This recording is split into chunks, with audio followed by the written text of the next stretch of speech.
J'aimerais bien qu'on aborde ce sujet qui est quand même un sujet cardinal à gauche. Moi, je pensais qu'on aurait 2 heures. Donc, j'ai tout. Regarde, argent, surfacturation, auto-entrepreneur, page 101. Mais parlons des VSS, c'est quand même un sujet hyper important à gauche. Alors, Ça a l'air de beaucoup t'intéresser, les VSS faites aux femmes, monsieur. Qui veut en parler?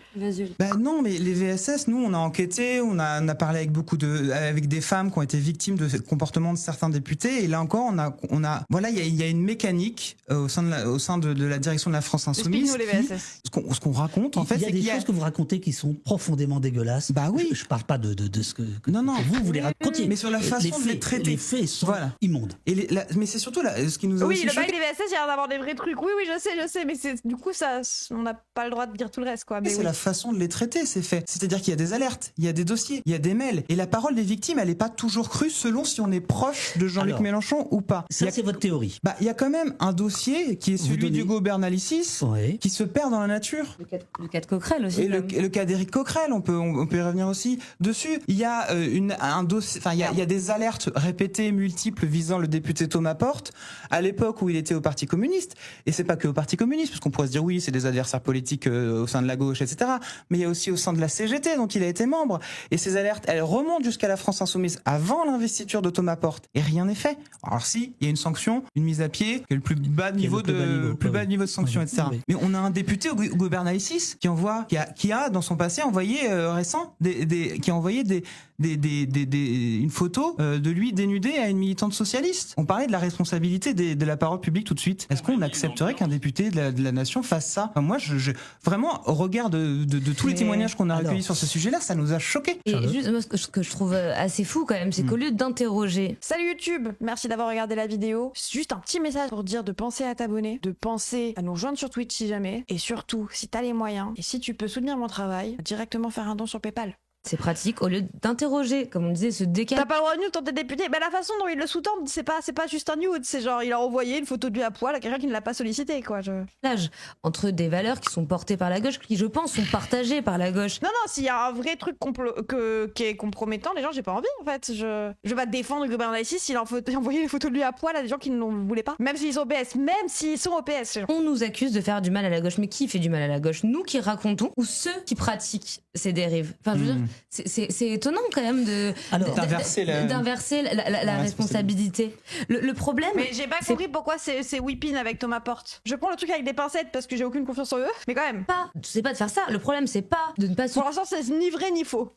Enfin, de soutenir coûte que coûte un homme qui a avoué gifler sa femme. Le problème, c'est de le raconter. Enfin, je veux dire, quand même, je trouve qu'il y a des militants de gauche qui devraient quand même s'interroger sur leur façon de voir les choses. Et il y a du coup, j'ai retenu son nom parce que ça m'a beaucoup fait sourire, le fou du bibliobus qui nous dit mais à l'époque Porte il était au PC et vous chargez pas le PC. Parce que le PC en fait le met à l'écart. Elle agissait à l'époque la jeunesse communiste, etc. Voilà, on raconte d'ailleurs dans le livre faire demi-tour pour un congrès. J'ai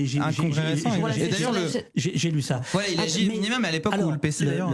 Sur ce plan-là, on va toucher le cœur de mon reproche. Pardon, du coup j'ai pas du tout écouté. J'étais en mode putain de musique. C'est à l'époque la jeunesse. Et vous chargez pas le PC. Parce que le PC en fait le met à l'écart. Elle agissait à l'époque la jeunesse communiste, etc. On raconte d'ailleurs dans le livre faire demi-tour pour un congrès. Le PC ne le met pas à l'écart, c'est juste les JC. Ok. J'ai lu ça. Voilà, il agit minimum à l'époque où le PC d'ailleurs. Après oui, les VSS sont systémiques. Ça n'est pas une justification. Après les VSS sont systémiques n'est pas une justification. Dans tous les cas, oui c'est systémique, mais le système ne déresponsabilise pas les individus. La plupart du temps, les VSS sont prises au sérieux, notamment aussi. Vous vous rappelez du mec, là il y avait eu un peu ce débat, enfin ça en avait un peu parlé dans les médias, mais il y a un mec qui se fait virer de LFI parce qu'il y avait eu des trucs avérés de viol. Alors, effectivement, il y a des gens à gauche, Hugo Prévost, c'est ça, il y a des gens à gauche qui ont fait de la merde, mais de la grosse merde, j'en vis des gens. Après là c'était un tiers hyper vénère, oui, il a été viré directement. Effectivement, quand on a des faits avérés, on n'en veut pas. Des témoignages, des trucs comme ça, on croit les victimes, tout ça, on n'en veut pas. Même dans mon chat, il y en a sûrement, vous n'êtes pas encore au courant que vous avez violé quelqu'un, déjà, de une, et il y a peut-être des violeurs qui sont passés dans mon chat, tu vois, il y a des gens de gauche qui sont transphobes, il y a des gens de gauche qui vont avoir fait des trucs racistes, c'est systémique. Oui, t'as à boire, ils ont pas attendu de preuves, je suis d'accord avec vous. Du coup, il a été recadré Bernalicis. Ça a été géré en interne du coup. Olmen Sadli, c'est ça en fait, c'est que ne pensez pas que c'est que être de gauche, ça suffit pour dire que les gens ne font pas de bêtises, quoi. Et les violeuses aussi, bien évidemment. Alors, quelques années auparavant, jeune militant, il avait envoyé une photo de lui dénudé, chapeau sur la tête. Voilà, l'auteur de la photo. Pantalon baissé jusqu'aux chevilles et la main cachant son sexe à une militante socialiste dans son consentement. Sans son consentement, c'est vrai. Il a choisi de ne pas nous répondre malgré nos relances écrites et répétées. Plusieurs militantes se sont plaintes de lui, raconte une ancienne collaboratrice de Mélenchon qui a suivi le dossier. Sa propension à la consommation excessive d'alcool est aussi devenue un problème pour les cadres insoumis. Plusieurs alertes orales ont été émises par le service à l'Assemblée nationale. L'affaire sera finalement réglée en famille. Clémence Guettet, alors secrétaire générale du groupe parlementaire LFI, le convoque pour un recadrage. Il s'excusera auprès d'une des victimes. Une militante s'éloignera définitivement du mouvement, mais le comité de respect des principes ne lui donnera jamais suite aux sanctions. En gros, ils auraient dû le ban à vie de LFI. Non, mais si ça reprend, au bout d'un moment, tu te poses des questions. Mais bon, c'est marrant qu'un soi-disant chanceux, il voulait quoi? Qu'il soit purgé? Oui, c'est ça. Il fallait le purger. Mais du coup, quand c'est raciste, quand on a trouvé Garrido, moi, les gens, Garrido, je suis désolée, de mon point de vue, c'est une racelarde. Vous pouvez ne pas être d'accord. Je vous ai déjà montré pourquoi. Au pire, on en reparlera un jour, mais la flemme de vous montrer les vidéos. Pour moi, il y a d'énormes biais racistes chez Garrido. Et du coup, ça, il faut pas purger. Parce que c'est qu'une pensée, en fait. C'est pas un nude. Oui, elle a juste pensé. C'est pas si grave d'être raciste. C'est moins grave, le racisme. Pas tout est grave pareil. On va toucher le cœur de mon reproche. Que j'aimerais vous faire, c'est que je pense que vous avez fait une enquête à charge, c'est votre droit, mais c'est mon droit en tant que lecteur. Je vais te dire, je vais jamais vous parler du fond, jamais. Ouais. Oui, c'est un parti pris. Oui, c'est un parti pris. C'est un parti pris. Oui. Donc, un journal d'enquête. Un livre d'enquête. Quand vous parlez de Bernalicis, par exemple, moi j'ai appris des choses, l'histoire des photos, etc. J'ai appris. Je vous remercie, j'ai appris ça. Mais je trouve dommage que vous ne racontiez pas capable de tenir des heures et des heures et des jours et des jours et des nuits dans un débat parlementaire. Coquerel, c'est du fond, ça? Ah oui, c'est du fond. De dire qu'il est capable de tenir un débat sur la police, c'est ça. Mais je trouve dommage que vous ne racontiez pas que ce gars est capable de tenir des heures, l'argument bizarre de des heures et des jours et des jours et des nuits dans un débat parlementaire. Coquerel, c'est du fond, ça? Ouais, mais juste, en fait, la réponse m'énerve, mais en vrai, je suis un peu d'accord avec lui. Oui, il peut faire un débat, quoi. Ah oui, c'est du fond. Oui, l'argument d'Avdaf est un peu nul, mais bon. De dire qu'il est capable de tenir un débat sur la police, bien sûr que c'est du fond. Le mépris, frérot, en fait, quand il n'y a aucun fond dans ton livre, critique pas ce que les autres considèrent comme du fond, quoi. Non, mais en fait, je suis d'accord avec vous. Moi, je suis d'accord, l'argument d'Avdaf, il est bof. Mais quand il n'y a aucun fond dans ton livre, quand les autres te donnent, c'est quoi leur version du fond, t'essayes de pas être aussi méprisant, quoi. Mais c'est pas le propos du livre. Mais pour moi, on essaye de disséquer, c'est le fonctionnement d'une organisation. On peut pas tout faire. Le livre, il fait déjà 350 pages. On peut pas faire un livre de théorie politique en même temps. On peut pas faire un essai, il y en a plein. C'est pas notre but. C'est quand même assez étrange de ne s'intéresser que à la conquête du pouvoir, que aux intrigues et jamais à ce que l'on fait du pouvoir. Pourquoi tout à l'heure je vous ai parlé de... C'est un parti pris, c'est un livre d'enquête. Tu sais très bien qu'on peut pas tout traiter en fait. C'est pas étrange. Pourquoi ce serait étrange, suspect? Alors pourquoi? C'est pas étrange. C'est un choix. Tu peux trouver qu'il est inintéressant, tu peux trouver que c'est superficiel. T'as le droit. Par contre, c'est pas étrange. Je dis pas ni superficiel ni étrange. Je dis qu'il est injuste. C'est-à-dire que si tu démontes un parti parce que tu considères qu'il est sectaire, c'est votre droit. Mais si tu oublies de raconter le travail que font ces gens, notamment les députés, il n'y a pas une commission. Non, ok, je suis d'accord. Il n'y a pas un député. Vous parliez de Vanier tout à l'heure. Sur Betaram, par exemple. Mais il a fait. Mais alors, vous trouvez pas que c'est. Qu'est-ce que tu veux qu'on fasse un chapitre? Non, mais ça, c'est hyper intéressant. C'est hyper intéressant. Tu veux qu'on fasse un chapitre pour dire à quel point. Moi, il m'a convaincu. Moi aussi. C'est bon. Paul Vanier a mené d'une main de maître la commission Betaram, etc. Alors déjà, je voudrais rappeler, puisqu'on parlait de la méthode journalistique et du off, etc. C'est pas Paul Vanier qui révèle Betaram, c'est plusieurs articles, notamment du Monde, je crois, du Point à l'époque et de Mediapart. Oui, bien sûr. Donc à la base de la base, c'est une enquête journalistique de journalistes qui ont fait leur boulot, etc. Et que Paul Vanier récupère pour mener à bien sa commission d'enquête constitutionnelle et nécessaire. Donc qu'est-ce que je fais? Je rappelle l'enquête des journalistes, je rappelle l'enquête de Paul Vanier, le travail de Paul Vanier. Et après, qu'est-ce qu'on va me reprocher? Si j'ai fait une enquête journalistique de journalistes qui ont fait leur boulot, etc. Et que Paul Vanier récupère pour mener à bien sa commission d'enquête. Ça récupère quand ça vous plaît pas, ça s'approprie quand ça vous plaît, oui, de fou. Constitutionnel et nécessaire. Donc qu'est-ce que je fais? Je rappelle l'enquête des journalistes, je rappelle l'enquête de Paul Vanier, le travail de Paul Vanier. Et après, qu'est-ce qu'on va me reprocher? Si j'écris ça, si on écrit ça dans les macronistes, ils vont nous dire ouais, mais vous êtes vraiment à leur dresser le tapis rouge, etc. Je m'en fous des macronistes. Ah oui, il faut plaire aux macronistes, d'accord. Non, mais je dis juste que. D'accord. C'est mieux d'avoir des critiques de la part de la gauche gauche que des critiques de la part de la droite. Parce qu'il faut plaire à la droite, mais la gauche, ils sont pas contents. Bon, c'est sûrement qu'on va dans le bon sens. Vu que Macron est président, on va dans le bon sens. On va dans le sens de gauche quand on se fait critiquer que par la gauche et pas par les macronistes. C'est triste, les macronistes n'ont pas aimé, oui. Je trouve étonnant que des journalistes politiques Macron. de deux rédactions éminentes. On ne s'est pas mué en journaliste politique, on s'est mué en journaliste d'investigation. Et alors l'investigation, c'est le fond. Non, l'investigation, c'est de raconter, de plonger comment. Moi, je vois le journalisme d'investigation comme on plonge dans un truc, on raconte et on explique et on révèle. Mais d'ailleurs, je veux dire, on ne nie pas ça, on ne nie pas le travail idéologique qui a été fait par la France Insoumise. Et on l'écrit dès la préface. On le dit tout de suite. Insoumise. Et on l'écrit dès la préface. On le dit tout de suite que c'est un mouvement qui s'adosse sur un programme solide. Exactement. Il y a deux phrases en disant que c'est un programme solide. Mais à aucun moment vous ne parlez du programme. Et par exemple. Mais parce que c'est pas le sujet du livre. Mais si. Quand tu parles des VSS, par exemple. C'est pas le sujet du livre d'aller faire une explication de texte du programme. Quand tu parles des VSS et que tu dis que c'est bizarre qu'un mouvement de gauche ne traite pas assez bien les VSS et que ça te choque pas de rappeler que c'est dans tous les partis, parce que notamment Darmanin, notamment Abad, notamment Bayou, notamment pas partout. Nicolas Hulot. Là, tu fais de la politique. Tu dis, oh là là, c'est bizarre parce que c'est la gauche. Strauss-Kahn. Oui. Zemmour. Mais quand tu parles des VSS et que tu... le programme, les VSS, c'est les valeurs. Justement. Mais si, c'est le programme. Mais les valeurs, c'est politique. Sur les VSS, ce qu'on explique, c'est qu'il y a un décalage très fort entre ce qui est porté dans le programme, ce qui est porté entre le discours et la pratique, précisément. Et autre moment dans lequel on parle du décalage entre le programme et la pratique, sur l'enquête donc dans les chapitres sur l'argent par exemple, on raconte que Jean-Luc Mélenchon a un usage assez fréquent de l'auto-entrepreneuriat. Oui. Et dans une interview, il explique que l'auto-entrepreneuriat c'est l'auto-esclavage. Donc voilà, le propos du livre, c'est pas de raconter à quel point le programme est formidable, il est bien construit. On le voit, on l'a vu, il fait 22% à l'élection présidentielle. C'est encore aujourd'hui, le leader de la gauche. Il a et d'ailleurs au début du livre, on le raconte, notamment, je crois que c'est dans la bouche de Clémentine Autain ou de François Ruffin, je sais plus. Voilà, il a empêché un scénario.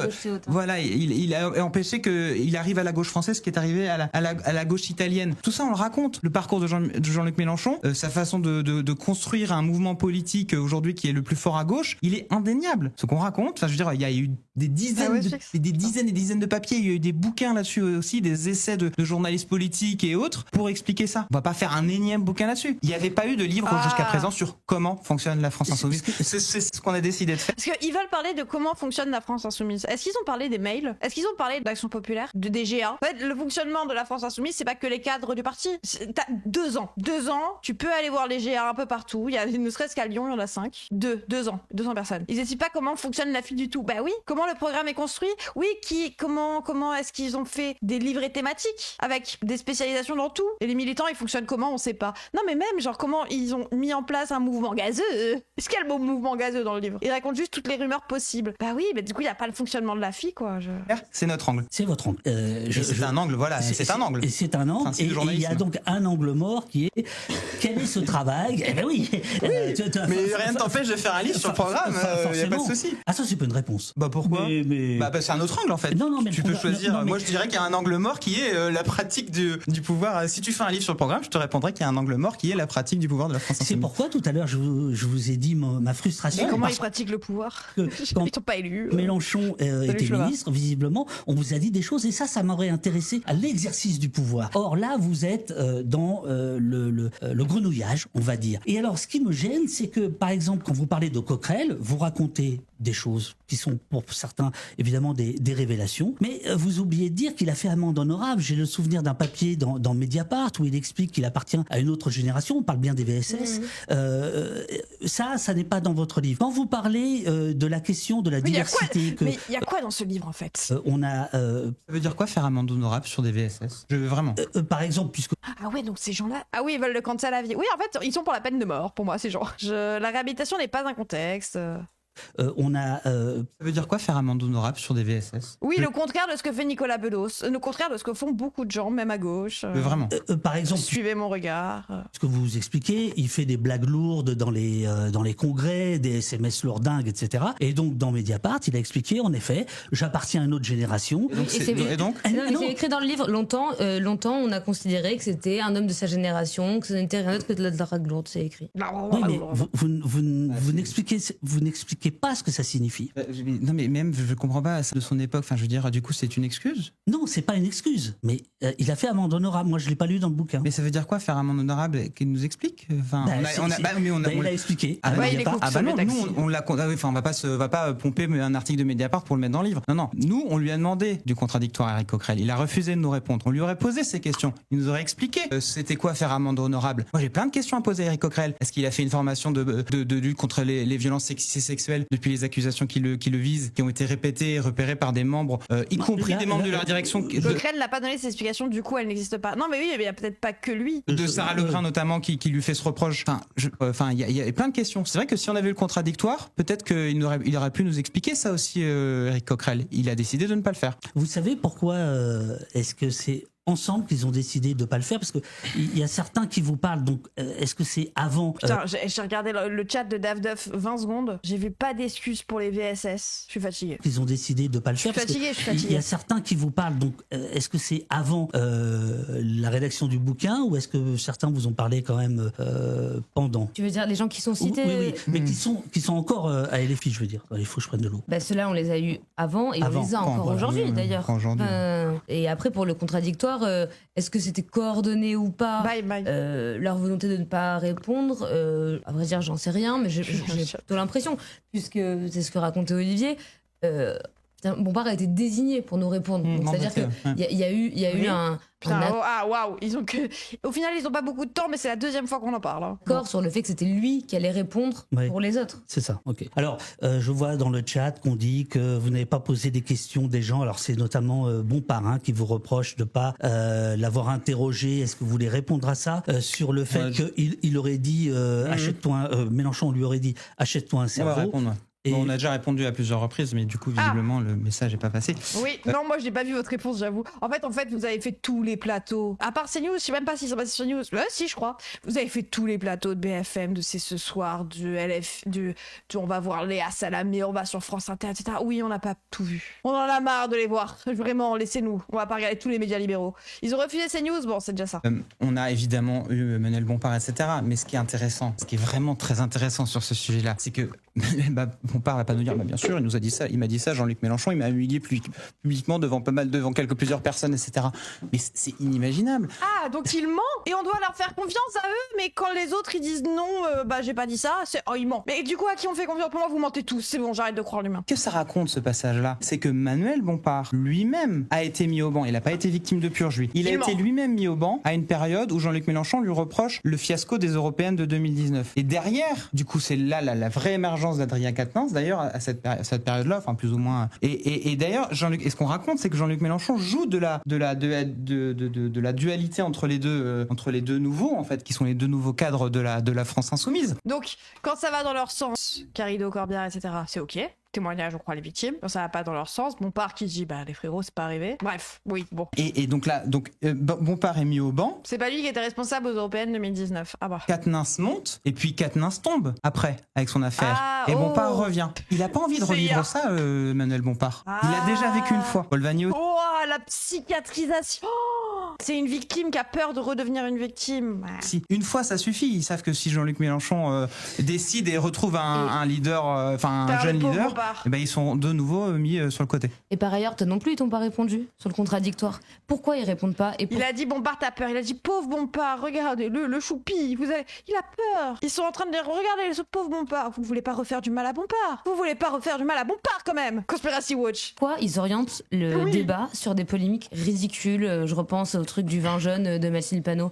Parce qu'ils savent que ce qu'on raconte est vrai. C'est pour ça qu'ils le contestent pas. Et d'ailleurs, ce qu'on nous raconte, c'est qu'entre eux, tout le monde se suspecte de nous avoir parlé. Bernalicis pense que c'est Quatennens qui nous a raconté les trucs sur lui. Parce qu'en fait, ils savent que ce qu'on raconte est vrai. D'où les polémiques ridicules sur des détails. Parce que ils savent. Le gouvernement sait qu'on sait que la Terre est plate.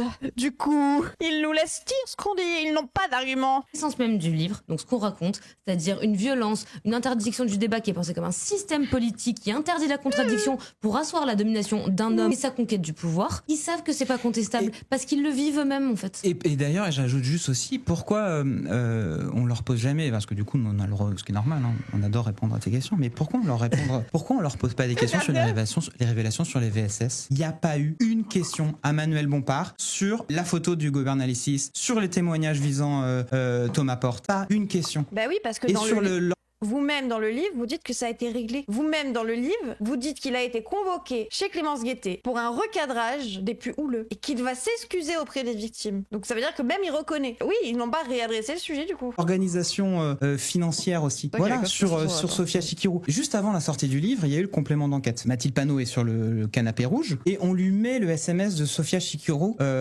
qui est quand même un SMS très violent, qui a une connotation à tout le moins homophobe, et elle l'explique face à caméra que Sophia Chikirou n'a jamais été sanctionnée en interne. Pourquoi Sophia Chikirou n'a jamais été sanctionnée pour des propos homophobes? Quand on est un parti de gauche, quand enfin moi en tout cas c'est ce que j'estime, quand on a tout le chat je vous banne def. Ah, ça y est. Un parti progressiste, les valeurs de lutte contre l'homophobie, de lutte contre le sexisme et les violences sexistes et sexuelles, on a quand même ça chevillé au corps. Alors je vois qu'écrit Sophia n'était pas à LFI à l'époque mais aux médias, non, elle était à la France Insoumise, Sophia Chikirou. Oui.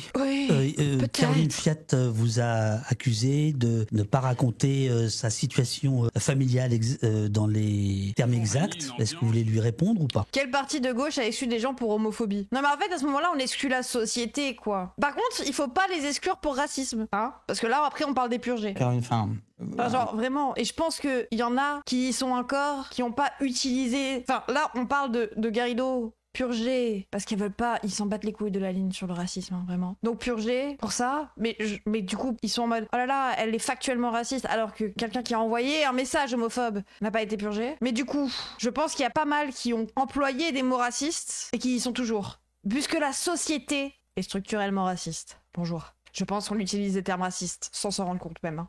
Pour vous dire, les insultes homophobes, oppressives envers les femmes, les homosexuels, toutes les minorités sont utilisées au quotidien par des milliards de personnes, et même des gens de gauche, qui ne s'en rendent parfois même pas compte. C'était un message de santé publique. Soignez-vous et faites des subs à Emodem. Ça excuse pas Chikirou, ça excuse pas. Mais je suis sûre que si je regarde vos messages, il y a un monde où je peux vous cancel pour mépris de classe sans que vous vous rendiez compte. Et le mépris de classe à gauche, vous osez avoir du mépris de classe à gauche. Parce que moi je les vois tous vos billets de mépris de classe, même moi j'en ai. On a un message, on a des mails et des messages de Caroline Fiat qu'on révèle pas dans le livre parce que je pense que c'est pas nécessaire forcément c'est pas un personnage cardinal de la France Insoumise, Caroline Fiat, où elle écrit noir sur blanc, elle menace d'ailleurs de quitter son mandat de députée à l'époque, elle écrit noir sur blanc qu'elle n'y arrive pas et qu'elle n'est pas soutenue par la France Insoumise. Et elle menace de démissionner. Et elle menace de démissionner. Moi j'ai même pas envie de rentrer là-dedans et franchement, encore une fois, je trouve ça incroyable. En fait, donc on a écrit un livre et c'est notre procès en fait. Enfin, désolé, hein, mais et je vois des commentaires, elle est énervée, ils sont énervés. Mais en fait, depuis tout à l'heure, c'est un procès. On me traite de sioniste. Et franchement, je ne sais pas pourquoi. Hein. C'est pas mon. D'ailleurs, c'est pas. Je me suis pas exprimée sur ce sujet. Jamais. Je vois pas pourquoi je l'aurais fait. Et tout le monde s'en fout de toute façon de ce que je pense. Alors. Franchement, je ne sais pas pourquoi. Hein. C'est pas mon. D'ailleurs, c'est pas. Je me suis pas exprimée sur ce sujet. Il y a pas eu de sionistes. Non, mais peut-être qu'ils sont pas passés aussi. Hein. Les gens. Il y a peut-être des. Il y a peut-être des antisémites, mais. Jamais. Je sais pas pourquoi je l'aurais fait. Et tout le monde s'en fout de toute façon. Donc t'as pas parlé de la Palestine. T'es journaliste, il y a un génocide depuis 2 ans, mais toi tu prends pas parti. Le passage du livre sur Rima Hassan par exemple. Ah, alors ne pas parler d'un génocide, c'est quand même bizarre. De toute façon tout le monde s'en fout. Ah bah oui, la Palestine est haut. Bon. Je me suis pas exprimée sur ce sujet, jamais. Je vois pas pourquoi je l'aurais fait. Et moi j'ai pas d'avis sur est-ce qu'un génocide c'est bien ou pas quoi. Elle a dit à Manon Aubry qu'elle parlait trop de la Palestine. Ah bah fait trop de politique. Tout le monde s'en fout de toute façon de ce que je pense. C'est pas mon métier, je suis journaliste politique, j'analyse juste les rapports à gauche sur ces sujets éventuellement. Mais non mais ça je suis d'accord. Voilà. Je prends pas parti sur la Palestine moi. Déplacé. Donc oui, au bout d'un moment peut-être qu'on se tend un peu, mais ça c'est humain en fait. Bien sûr. Vraiment, c'est notre procès quoi. Et vraiment je trouve ça fou parce que il me semble pas que ce soit le cas à chaque fois qu'il y a un livre d'enquête journalistique, vraiment. Ah non, mais alors, il faut prendre quelques instants. C'est parce qu'elle a un nom juif et avec le niveau d'antisémitisme en France aujourd'hui, ça suffit pour l'insulter, c'est grave. Oui, alors bon, déjà, moi, je savais pas que c'était juif. Mais oui, je suis d'accord avec toi, je veux bien penser qu'elle a subi l'antisémitisme, etc. Peut-être.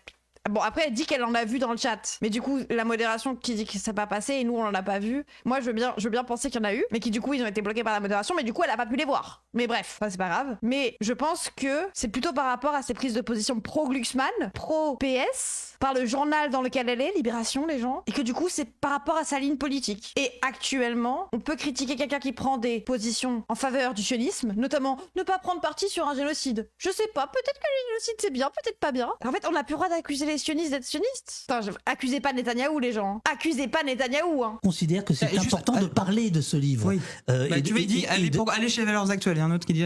Non, on va pas dans les médias de droite qui ne font pas du journalisme. C'est pas un secret que la gauche attaque Glucksmann sur sa religion. Donc il est de religion juive. Moi je savais qu'il était d'origine juive, qu'il était juif ethniquement, mais Glucksmann est de religion juive, il est pratiquant. Ou tu dis ça juste parce qu'il a un nom de famille qui s'appelle Glucksmann? J'avais pas l'info. Bah moi non plus. En vrai, bon, je savais qu'il était d'origine juive, qu'il était lié à la judéité et qu'il était d'ethnie juive parce qu'il y a une ethnie, enfin. Vous l'avez? Mais je savais pas qu'il était religieusement juif. Ça dit c'est sa religion, factuellement. Personne n'avait l'info. Non mais je pense qu'on l'a même pas.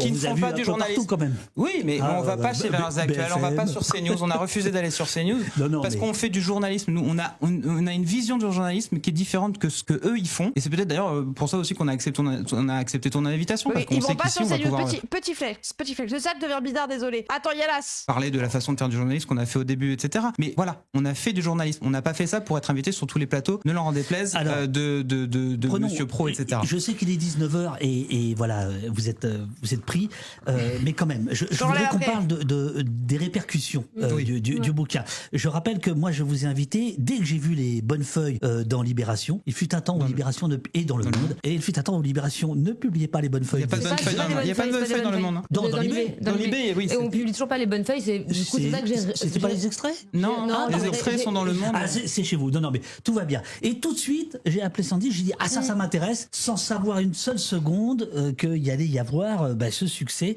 puisque vous en êtes à la 5e réimpression, etc. Moi, je considère que tout est sujet et qu'il n'y a aucun problème. Et après, on peut discuter des choses. Quand François Bayrou a à côté de lui à l'Assemblée le livre qu'il n'a manifestement pas lu parce que je confirme, j'ai appelé quelques proches parce que j'ai suivi la Macronie quelques temps et j'ai appelé quelques proches, il ne l'a pas lu.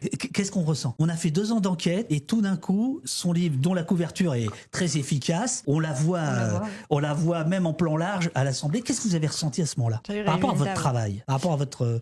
il y a une forme d'agacement de se voir instrumentalisé parce que on est dans l'instrumentalisation, on est dans un exercice par rapport à votre travail. Par rapport à votre... Il y a une forme d'agacement de se voir instrumentalisé parce qu'on est dans l'instrumentalisation, on est dans un exercice politique et c'est pas ce qu'on a envie. Débattons pas, c'est bizarre. C'est pour ça qu'on fait ce livre. Après, ça ne nous appartient plus. Il y a un moment où ce qu'on fait du livre, comment on le lit, comment on l'interprète, ce qu'en disent les médias, ce qui est dit sur les plateaux, ce qui est dit sur les plateaux sur le livre, ça nous appartient plus. Chacun, on peut pas contrôler de la même manière qu'on n'était pas comptable de ce qui a dit. Oui, ils sortent un bouquin qui va dans le sens de la diabolisation de LFI, mais ils sont pas contents et ça vraiment parce qu'ils sont instrumentalisés. Mais c'est pas étonnant, les frérots. Tous les médias instrumentaliseront tout sur LFI. Ils ne parleront pas des votes du RN sur le libéralisme, etc., mais ils parleront du fait que LFI, tout. Genre, littéralement, les agriculteurs actuellement manifestent et ils parlent de LFI. Oui, vous avez vu, ils ont dit ça. Du fait que il revient avec le livre à l'Assemblée. Oui, non, un agacement, je reprends Le Monde, un agacement, etc. Mais ce livre nous appartient plus. Je veux dire, c'est à tout le monde de s'en saisir. Enfin, on peut parler de Bayrou qui s'en saisit, mais on peut parler aussi des messages que nous on reçoit de la part de la gauche, de certaines... Attends, mais c'est quoi le report, du coup? Pour encore un interne à LFI, de gens qui veulent témoigner, on parlait des VSS tout de suite,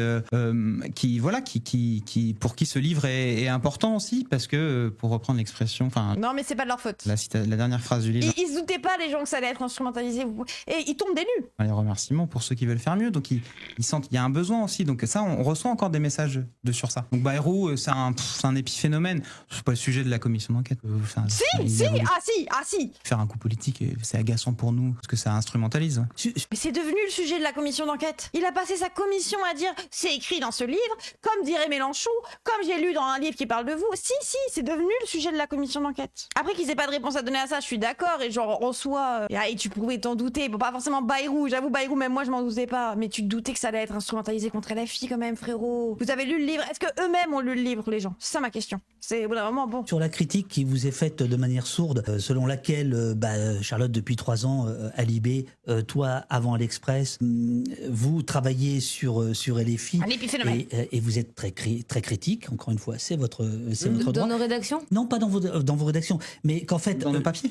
Oui, dans vos papiers, ouais. Ah bah, je t'invite vraiment, et j'invite tous les gens à aller relire les articles où on racontait la façon dont Jean-Luc Mélenchon, parce qu'on le voyait souvent au moment de la NUPES, Jean-Luc Mélenchon, dans l'Express en IB, où la façon dont Jean-Luc Mélenchon retournait les socialistes et maîtrisait la négociation de la NUPES. Moi, je me souviens de messages que m'envoyait l'attaché de presse de Jean-Luc Mélenchon pour dire « Ah, il est génial ce papier !» Et même, un autre exemple. On a raconté, Charlotte et moi aussi, les dîners secrets de l'Union de la gauche il n'y a pas très longtemps. Ces dîners ont été récupérés par la direction de la France Insoumise. Donc, ils dînaient avec un millionnaire, un ancien entrepreneur, Olivier Legrain, il y avait François Ruffin, il y avait Alexis Corbière, etc. Vous en parlez dans le livre. Voilà. Ils se rendent pas compte de leur biais axiologique. C'est surtout que du coup, il vient de dire, j'ai écrit des articles sur comment Mélenchon retourne les socialistes. Donc, tu le voyais déjà comme un grand manipulateur qui allait au débat avec les socialistes pour les retourner, pour les faire changer la vie. Alors, tu ne prenais pas en considération le fait que peut-être qu'il les retourne parce que lui a fait 22% et 1,7%. Genre, il y a un rapport de force un peu bizarre. On était récupérés. Olivier Legrain, il y avait François Ruffin, il y avait donc oui, c'est lui, Olivier Legrain. Un millionnaire, un ancien entrepreneur, Olivier Legrain, il y avait François Ruffin, il y avait Alexis Corbière, etc. Vous en parlez dans le livre. Voilà, qui révèle ça ? C'est nous. Mais non, mais on en parle dans nos papiers avant à l'Express. Oui, absolument. C'est nous qui révélons l'existence de ces dîners. Et les Insoumis, à l'époque, trouvent ça génial. Deux youtubeurs, Dany, très proche de la France Insoumise, la Dany Eraz, font toute une vidéo. Deux youtubeurs, Dany, très proche de la France Insoumise, la Dany Eraz. Merde, je veux dire, c'est Zawa Prod maintenant. Enfin, oui. Ah, ça m'a vieilli. Font toute une vidéo sur cette enquête et qu'ils adorent, etc. Et à combien ça démontre notre enquête à l'époque. Coup dur. On supprime la vidéo, Dave, s'il te plaît. Démontre qu'ils essayaient de faire un enfant dans le dos à la direction de la France Insoumise. Donc à l'époque, mon enquête, il fallait la croire. Mot sur mot, elle était formidable. Mais quand j'enquête sur eux, du coup, on ne croit plus du tout. C'est formidable. En fait. Là aussi, il a raison. Oui, mais dès que ça parle de Dany, c'est non. Il a cité les mauvaises personnes. Désolé. À charge, à décharge, ça veut rien dire, je pense. Ah si. Moi, je pense. mais tu peux pas faire le contraire. Et les papiers, la façon dont on racontait Jean-Luc Mélenchon au moment de la NUPES, vraiment les gens allaient lire, c'était. Et lui adorait en tout cas. Êtes-vous surpris réellement ? Non, mais je vois l'argument. Oui. Après, faut pas être étonné que des gens considèrent plus un article quand il va dans leur sens. Les 200 personnes qui témoignent dans son livre vont dans son sens. Les gens qui adorent son livre, parce qu'il va dans leur sens. Donc nous, on a adoré un article qui tapait sur François Ruffin. Oui, c'est la politique. Pourquoi ce FDP précise pas qu'il travaille pour Le Point, ce torchon islamophobe, et qu'il adore Carole Delga ? Oui, tout à l'heure, Le Point et l'Express. Donc bon, un jour, oui. Et lui, il pense que son article est forcément parfait. C'est ça, c'est genre, oui, les gens vont dans le sens de ton article. S'il va dans leur sens, ils lui donneront beaucoup plus de légitimité. C'est malheureux, mais c'est la vie.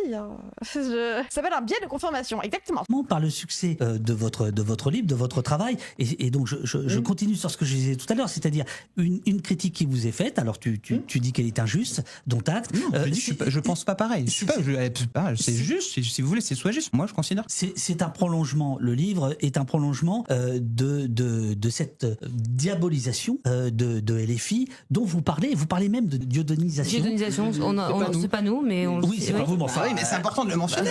Oui, non, mais c'est pas vous, mais vous reprenez pas la personne. Donc alors oui, et sur un sujet particulier, c'est une analyse de Corbière de la façon dont Jean-Luc Mélenchon a accepté. En fait, elle m'énerve trop. Je suis désolée, sa gestuelle m'énerve. J'essaye de ne pas m'énerver. C'est pas nous, mais oui, c'est pas vous, mais enfin, oui, mais c'est important de le mentionner.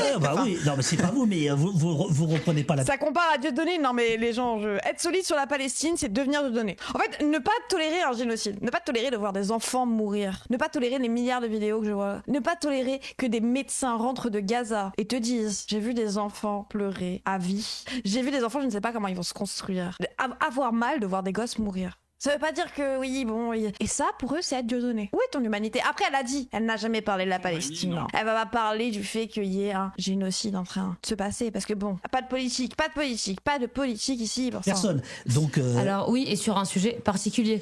C'est une analyse de Corbière de la façon dont Jean-Luc Mélenchon a accepté la caricature qui a été faite de lui sur la question de l'antisémitisme, pour être précis. Alors, pour être précis, par ailleurs, Mélenchon vous a traité, dommage, et c'est parfaitement dégueulasse, d'agents du Likoud.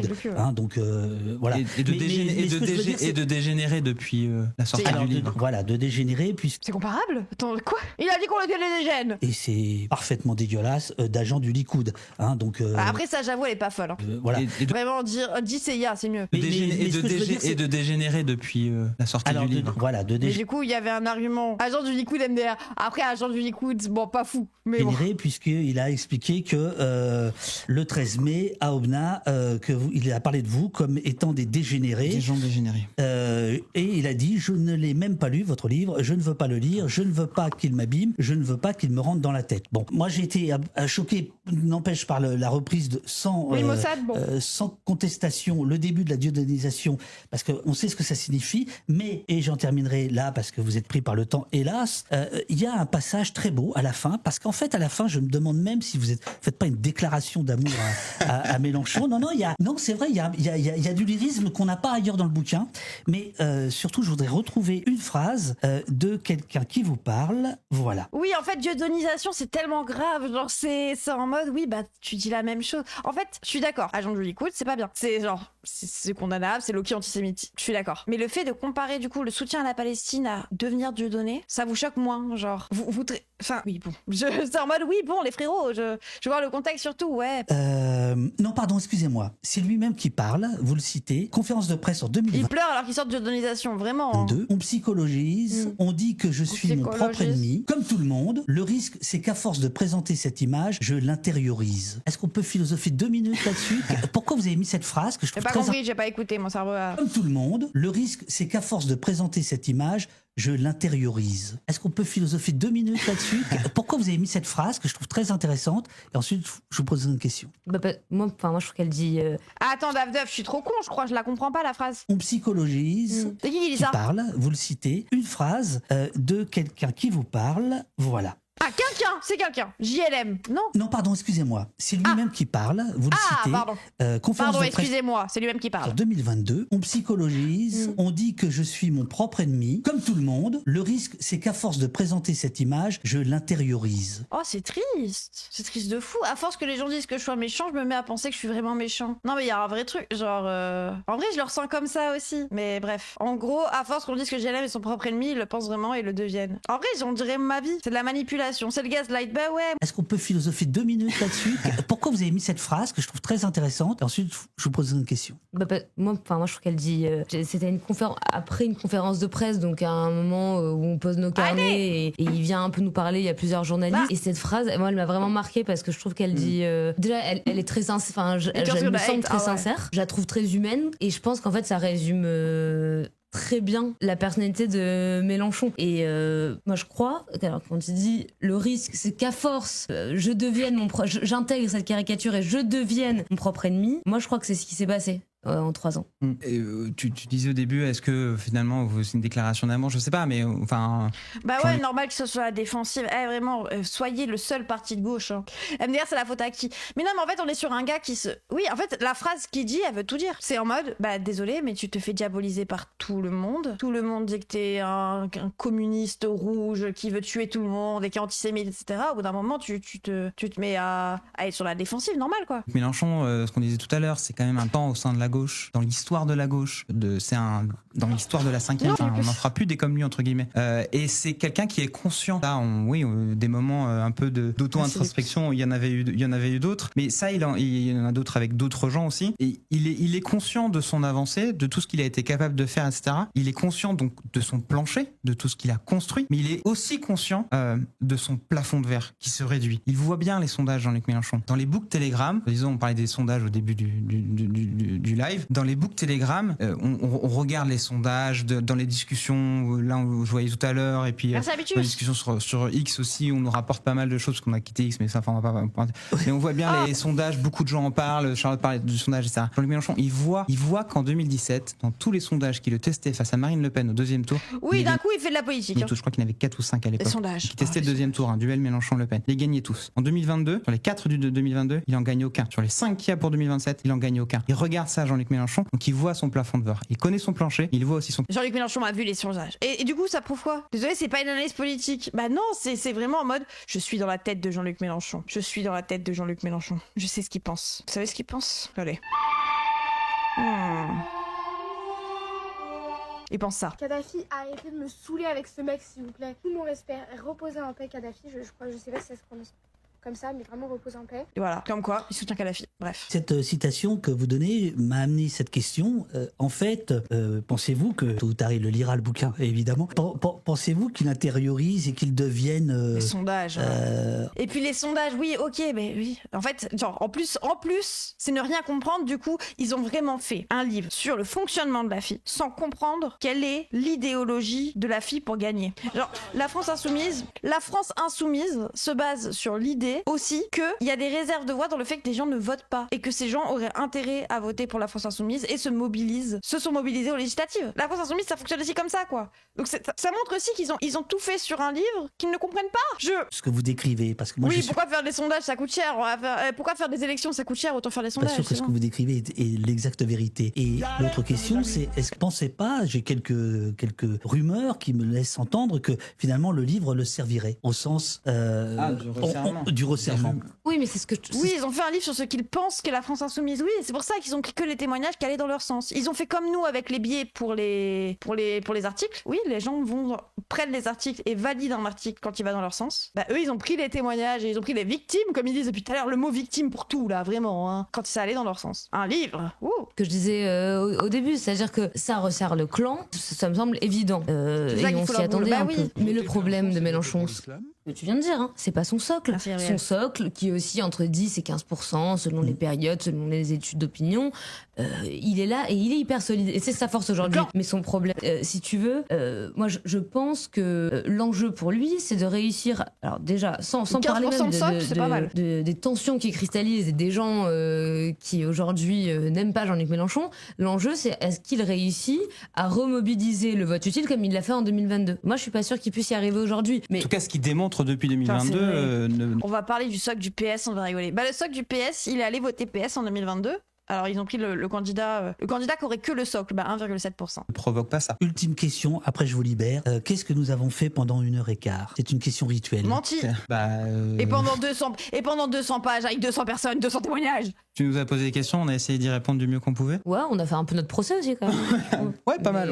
Pas mal, mais voilà, mais on invite les gens vraiment à lire le livre. Bah ouais. Et comme tu l'as fait. Attends, mais vous faites le procès. Attends. Mais là, à mon tour d'être. Oui, en plus, si c'est Dave qui fait un procès, ils sont pas prêts à tomber sur quelqu'un qui est de gauche, très à la fiste. Hein. Parce que Dave, il est bien de gauche, mais c'est pas forcément le plus fan de LFI. Oui, quand même. Non. Alors, oui, mais toi, je veux dire, t'as lu le livre. Tu l'as corné, t'as marqué des citations, tu nous as posé des questions qui, c'est sûr, enfin ça c'est humain, quand on fait un travail de 2 ans d'enquête, ça nous titille, on répond, on réagit, on raconte ce qu'il y a dans le livre, etc. et sur ce qu'on a travaillé, etc. Moi j'aimerais bien que Jean-Luc Mélenchon lise ce livre. J'aimerais bien. Bon, je pense qu'il ça aurait été intéressant qu'il lise ce livre. Alors après, il l'aimera pas, mais il le fera pas. Tu dis qu'il le fera, moi je pense pas qu'il le fera. Moi je suis pas... Merci à l'ami. Ça commence bien. Ça commence bien. Mais fracture dans la défense, oh là c'est bon. Et il faut rester une deuxième heure. Moi je pense même qu'il a lu. Le fait qu'il y ait Méluche qui rigole dans les alertes, ça rajoute sur ça. Les passages. Oui, il a lu des passages, c'est sûr. Il a essayé de l'avoir et ils ont réussi à l'avoir avant la publication. Donc c'est que ça devait quand même un peu l'intéresser. Et quand je parle de procès, je parlais pas forcément de toi. Comment ça avant publication ? La France Insoumise, la direction France Insoumise, a contacté des journalistes qui avaient reçu le livre comme on le fait. On envoie quelques jours avant le livre dans des rédactions qui veulent potentiellement parler du livre pour qu'ils puissent le lire et savoir s'ils veulent nous inviter ou pas. Et la direction de la France Insoumise a appelé des journalistes qui l'avaient reçu pour qu'ils leur envoient le PDF qu'ils avaient reçu. Et il y avait un PDF en circulation. Un journaliste a dû le faire parce qu'il y avait un PDF en circulation avant la sortie du livre que la direction de la France Insoumise avait reçu. Donc manifestement, ça l'intéressait un peu quand même. Il regarde sa montre, c'est normal. Nayan, si tu peux mettre la scène pause, parce que je vais reprendre après. Le chat vous dit que une partie du chat a aussi lu le livre. Ah j'ai pas vu, ok, d'accord. Voilà. Pas vu. Merci beaucoup d'avoir eu la gentillesse de venir. Merci. Donc Mélenchon l'a peut-être lu, elles sont bêtes. Non, mais je pense qu'il l'a lu, les gens. Il y a un livre sur votre parti qui sort, sur votre mouvement que vous avez fondé. Bien évidemment. Même si tu sais qu'il y a beaucoup de choses qui vont être de mauvaise foi, un peu diffamatoires, tu le lis. Il allait dire le courage. Oui, c'est vrai. Le procès de Moscou. Une partie du chat a aussi lu le livre. Je prends. Ah bah j'ai pas vu, ok, d'accord. Voilà. Pas vu. Merci beaucoup d'avoir eu la gentillesse de venir. Mais merci pour l'invitation. Non mais c'est un exercice génial, moi j'aime bien, c'est bien. Mais c'est dommage parce que normalement ça dure 2 heures, on a plus de temps, c'est moins speed et bon, allez. On a des enquêtes à mener. Hein. Très bien. Bonne soirée. Merci. Bonne soirée. Voilà, La Meute, enquête sur la France insoumise de Jean-Luc Mélenchon. Merci. Faut que je fasse une photo de vous deux. C'est vrai. Juste ça, après c'est fini. Attendez, je veux voir le retour quand Davdeuf il revient. En fait, il y avait une incompréhension, on va dire, avec la maison d'édition. Moi, j'avais prévu 2 heures. Mais en fait, moi, c'est le truc de dès le début, il n'y a pas eu un moment où ils étaient chill. Je crois que dès la seconde 1, surtout Charlotte, elle est énervée. Je sais pas. Enfin, en tout cas, très sur la défensive. Non, mais on critique pas. On critique, mais on pourra en parler, mais je dirais pas. Sa première phrase, je vois le mépris. De la maison Flammarion. Je sais pas, non mais on critique pas. On critique, mais on pourra en parler, mais je dirais pas qu'on critique. Je dirais pas qu'on critique, juste elle soit pas là en fait. Ah bon? Me parle pas comme ça. Ah non, c'est un livre d'investigation avec des vous critiquez pièces. pas Mélenchon. Je pense qu'on peut commencer par expliquer ce qu'est ce livre. Après, je comprends, ils ont dû dire dans le chat, ils savaient qu'ils étaient bien chauds. Camarades humains, bonsoir. D'avance, force à Aurial. Oui, bon. Oui, j'avoue, force Aurial. C'est nous, hello, bonjour, lol. Ah ouh, bonsoir, ça va désinguer. Ouais, ok. On va pas dans les médias de droite, BFM, grands médias de gauche. Bah, les gens, ils sont à Libération et Le Monde et ils sont persuadés d'être de gauche. Ça me saoulait le fait de parler de validisme à propos du traitement de Mélenchon parce que ça avait vécu le fait qu'il est harcelé parce qu'il y a des gauchistes.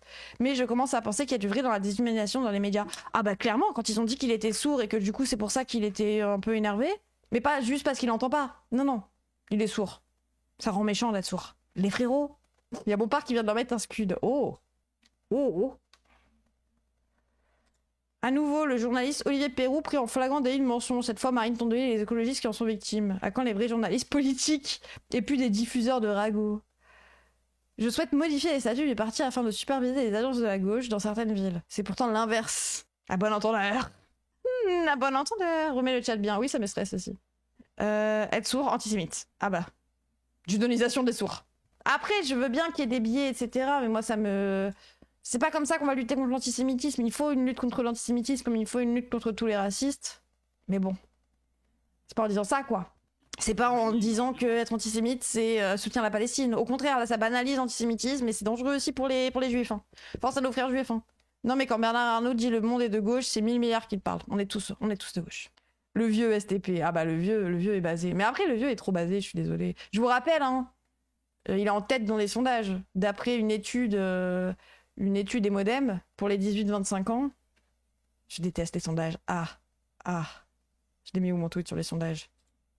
Déjà, le vrai truc, sur les 18-25 ans, Mélenchon, je l'avais jamais vu aussi haut. Hein. Je l'avais jamais vu un Mélenchon qui... Là, il fait pas le fier. Bon, 0% Artaud, mais... 18-35, allez hop. Mais moi surtout, c'est ça que je vois. Et là, si c'est tout le monde, c'est pas que chez les 18-25, regardez, il n'y a pas d'infos. Désolé, moi je vois 100%. Voilà un vrai sondage. Études Aimant Institut, bah les gens. Philippe a 22, non, mais non. Putain, qui sont ces... Ataou a voté, c'est tout. 100% seulement, bah les gens. J'ai hésité à laisser Artaud à 0, parce que bon. Sondage sur un Twitch de gauche, non, c'est un sondage IFOP Opinion. Tu as 0 aussi, pourquoi ils m'ont pas mis? Bah je sais pas. Ouais non, 22%. 3% Zemmour, hein. On vit avec... 25 et 3. On vit avec ces gens. Il y a un truc qui est un peu passé sous les radars, mais c'est important en termes de critique média. C'est le fait qu'il y a les auteurs du livre qui ont déformé le SMS du vieux envoyé à Tondelier. Tondelier elle-même a corrigé les auteurs et le fait que personne dans la presse ne rôde la pratique est révélateur. Bah ouais. Bah c'est comme ce que Caroline Fiat a pointé du doigt, c'est qu'ils ont dit que c'était une femme seule qui devait éduquer ses enfants alors qu'elle est mariée depuis 2003 et qu'elle vit avec son mari. Et qu'il a accepté de quitter son travail pour prendre à charge des enfants pendant qu'elle faisait sa campagne. Bon. Dit le sondage est faux et que Artaud est à 90% et Mélenchon à 10. Non, c'est faux. Non, les racistes sont pas à 90, non. Pardon, ils sont pas racistes. Ils sont juste class first. Aïe, aïe, aïe. Par contre, on soutiendra pas la Palestine. Parce qu'ils veulent un État et que les États, bon, c'est un peu... Hein bon. Je sais, c'est pas tous les militants de Hello qui disent ça. Ruffin, la seule fois qu'il a apparu dans un sondage, c'est quand il l'avait lui-même commandé. Ouais. La gueule des jeunes avec Retailleau. Putain, c'est vrai aussi. Bah, quel jeune. À chaque fois qu'on a regardé des trucs sur LR, c'était que des vieux. Enfin, même Fort 5%, hein, ils sont tous sur Twitter. Ils sont tous en train de faire des threads Twitter pour expliquer pourquoi ils ont gagné. Roussel, les 1%, bon, c'est lui qui se fait passer pour un jeune. Tondelier, 5%, c'est les gens pas politisés, qui sont toujours persuadés que c'est des écolos. Ou alors ils sont très bourgeois. Mais il y a quand même 11% Retailleau et 25% Bratella, c'est terrifiant. Et 3% Zemmour, les gens, les oubliez pas. Hein. Les oubliez pas. Hein. Ces gens-là existent. Hein. C'est des vélos taffeurs. Putain, c'est des vélos taffeurs. C'est des vélos taffeurs. Je vous rappelle, les gens qui votent Zemmour n'ont pas apprécié la blague sur le mari de Mila. Sur le mec de Mila qui est mort, là. Je sais pas si vous vous rappelez, hein.